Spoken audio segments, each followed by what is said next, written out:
হাজারো ব্যথা বেদনার পরে ফিরে আসনি তুমি আপন ঘরে। দিনের আলো তুমি ছড়িয়ে দিতে চলে গেলে মদিনায় মক্কা ছেড়ে। হে রাসূল তোমাকে ভুলি আমি কেমন করে। হে রাসূল তোমাকে ভুলি আমি কেমন করে। খে না খে দিন প্রচারের কাজে নিজেকে দিয়েছ বিলিয়ে। তায়েফের কাফেরেরা চিনল না এ আলো, দুষ্টু ছেলেদের পিছু দিল লেলিয়ে। পাথরের আঘাতে ক্ষত বিক্ষত হয়ে সারা শরীর থেকে রক্ত ঝরে। হে রাসূল তোমাকে ভুলি আমি কেমন করে। হে রাসূল তোমাকে ভুলি আমি কেমন করে। আল্লাহ রাব্বুল আলামিন আয়াতের ভিতরে বলছেন, ওয়ালা তাকরাবু মালাল ইয়াতীমি ইল্লা বিল্লাতী হিয়া আহসানু হাত্তা ইয়াবলুগা আশুদ্দাহ। জোরে পড়ুন আল্লাহু আকবার। আল্লাহ রাব্বুল আলামিন ডাক দিয়ে বলছেন, বান্দা শোনো, তাকরাবু মালাল ইয়াতীমি ইল্লা বিল্লাতী হিয়া আহসান।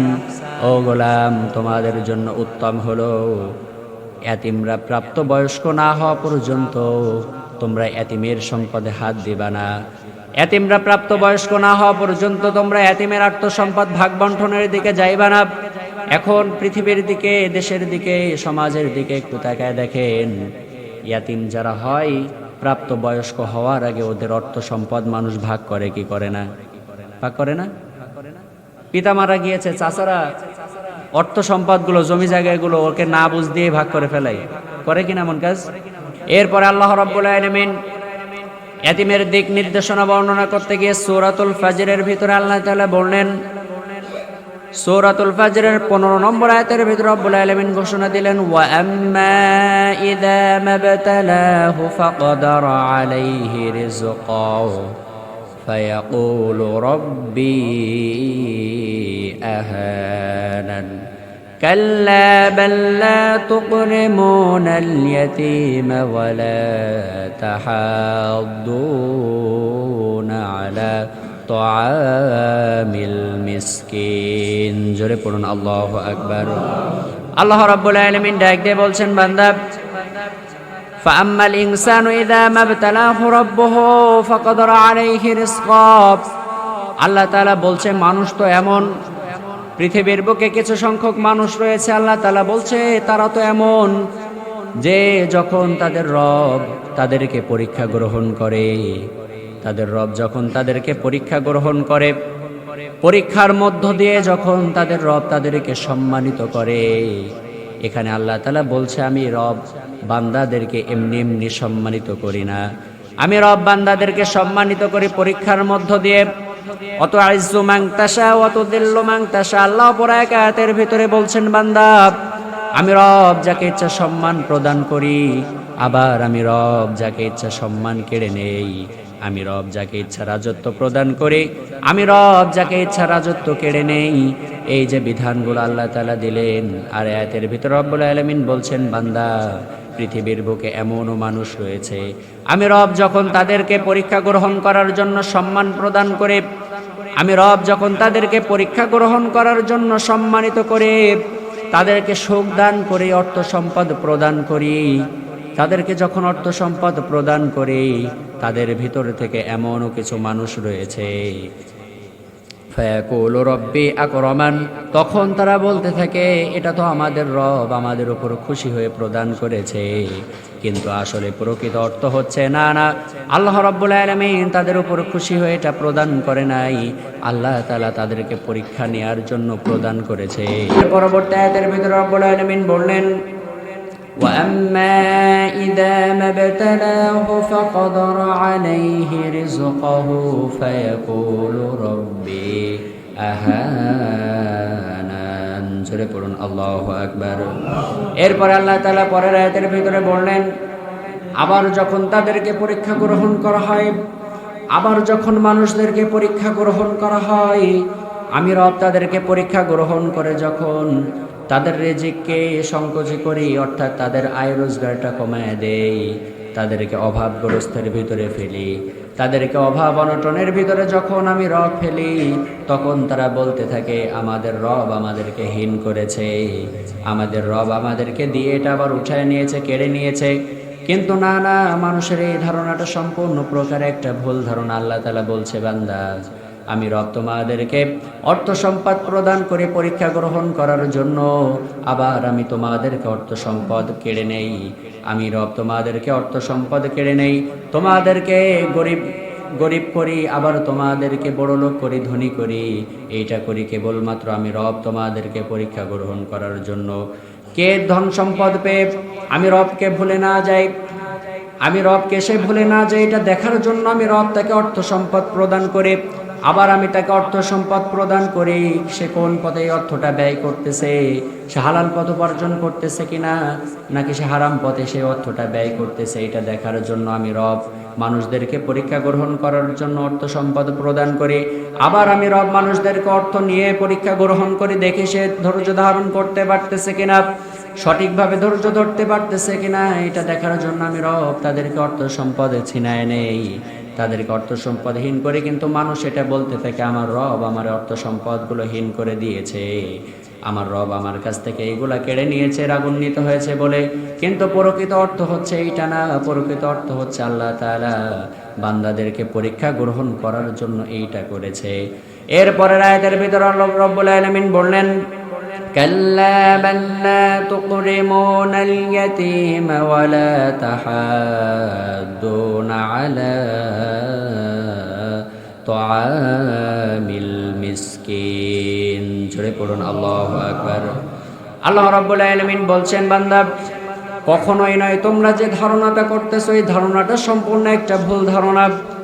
এটা কখনোই নয়, বরঞ্চ তোমরা ইয়াতিমদেরকে সম্মান করো না, তোমরা অভাবগ্রস্তদেরকে সম্মান করো না, তোমরা সমাজের ভিতরে যারা একটু সম্পদশালী হয় এরা গরিবদেরকে সম্মান করে না, এরা ইয়াতিমদেরকে সম্মান করে না, যারা মহাজন হয় এরা কর্মচারীদেরকে সম্মান করে না, এরা সাধারণ মানুষদেরকে সম্মান করে না। এমন পাবলিক দুনিয়াতে আছে না নাই?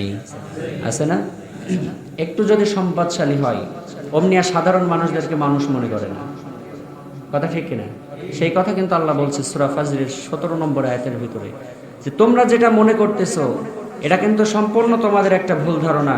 আর প্রকৃত তোমাদের চরিত্র হচ্ছে এমন, তোমরা এতিমদেরকে, তোমরা অভাবগ্রস্তদেরকে, তোমরা কর্মচারীদেরকে, তোমরা নেতা হয়ে তোমরা কর্মীদেরকে সম্মান করো না। এই যদি হয় তোমাদের চরিত্রের পরের আয়াতের ভিতর আল্লাহ তাআলা বলছে, ওয়ালা তাহাদুনা আলা তুআমিল মিসকিন ওয়া তাকুলুনা তুরাসা আকলাল লাম্মা ওয়া তুহিব্বুনাল মালা হুব্বান জাম্মা জোরে পড়ুন আল্লাহু আকবার।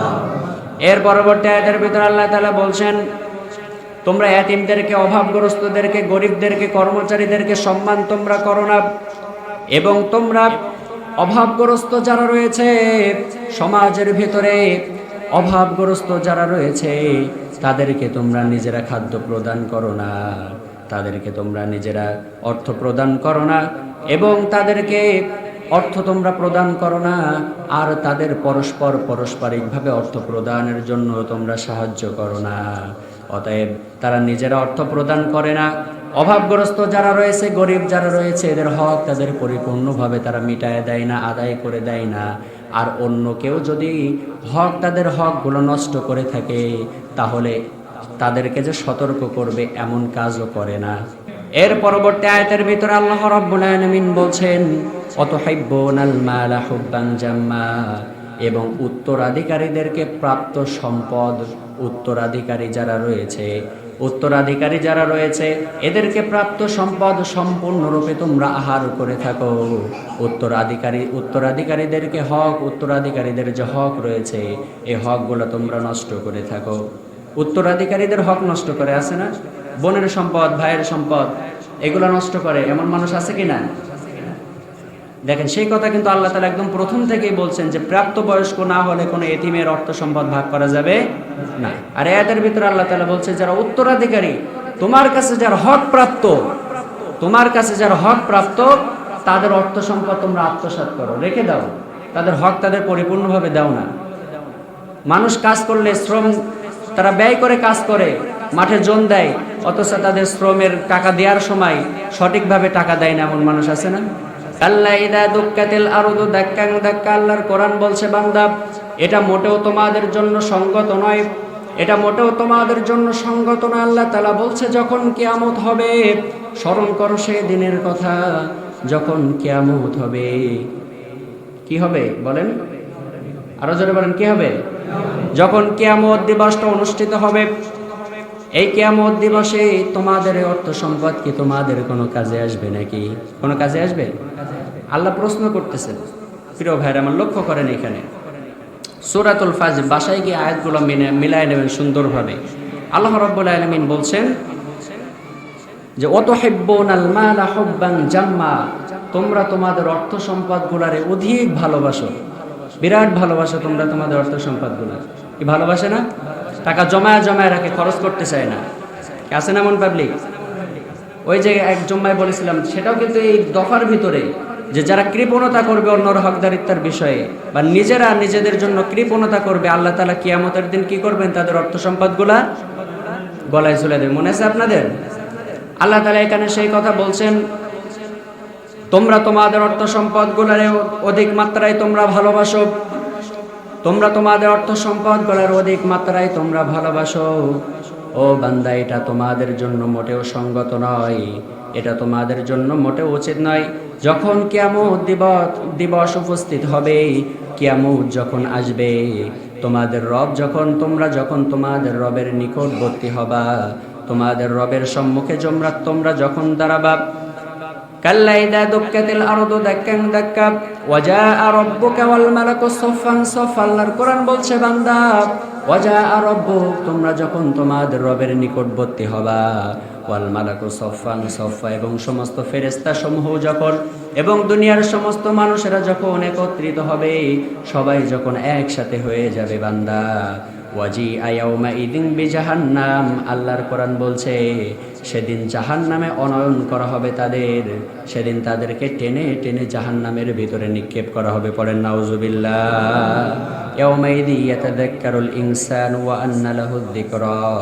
আল্লাহ তাআলা বলছে, ও বান্দা, তোমরা যে অর্থ সম্পদগুলো বাঁচায় বাঁচায় কাজে লাগাইছো, তোমরা যে অর্থ সম্পদগুলো বাঁচায় রেখেছো, তোমরা এতিমে অর্থ সম্পদগুলো আত্মসাৎ করেছো, তোমরা তোমাদের কর্মচারীদেরকে, তোমরা যাদেরকে জন রেখেছো মাঠে কাজ করাইছো, কিন্তু তাদের অর্থ সম্পদ পরিপূর্ণভাবে আদায় করো নাই। এই টাকা পয়সা বাঁচায় তোমরা যে দুনিয়ার বুকে খুব বড় কিছু করতে পেরেছো, আজকের কিয়ামত দিবসে তোমাদের অর্থ সম্পদ কি তোমাদের কোনো কাজে লাগবে? কাজে লাগবে? আল্লাহ তাআলা তখন তাদের কাছে প্রশ্ন করবেন, ওই বান্দাদের কাছে। প্রিয় ভাইয়েরা আমার, লক্ষ্য করেন, যখন তাদের কাছে প্রশ্ন করা হবে, আল্লাহর কোরআন বলছে বান্দা, আমি রব যখন তাদের কাছে প্রশ্ন করব, তখন ওই সমস্ত বান্দারা উত্তর দিবে, ইয়াকুলু ইয়া লাইতানি কদ্দামতু লিহায়াতি। জোরে পড়ুন আল্লাহু আকবার। আল্লাহ তাআলা বলছেন বান্দা, আমি রব যখন তাদের কাছে প্রশ্ন করব, তোমরা যে অর্থ সম্পদ বাঁচিয়েছো এটা কি তোমাদের কোনো এখন কাজে আসতেছে? তখন ওই সমস্ত বান্দারা উত্তর দিতে থাকবে, ইয়াকুলু ইয়া লাইতানি, হায় আফসোস, হায় আফসোস, কদ্দামতু লিহায়াতি, সেদিন যদি দুনিয়ার পিছনে না ছুটে, সেদিন যদি দুনিয়ার পিছনে এই অর্থ সম্পদগুলো দুনিয়ার জন্য বাঁচায় না রেখে যদি কিয়ামতের জন্য, অর্থাৎ এই দিবসের জন্য যদি আমরা কিছু করতাম, তাহলে আজকের সেটাই আমাদের কাজে লাগতো। ইয়াকুলু ইয়া লাইতানি, আল্লাহর কোরআন বলছে, তখন তাদের আফসোস করা ছাড়া আর কোনো পথ খোলা থাকবে না।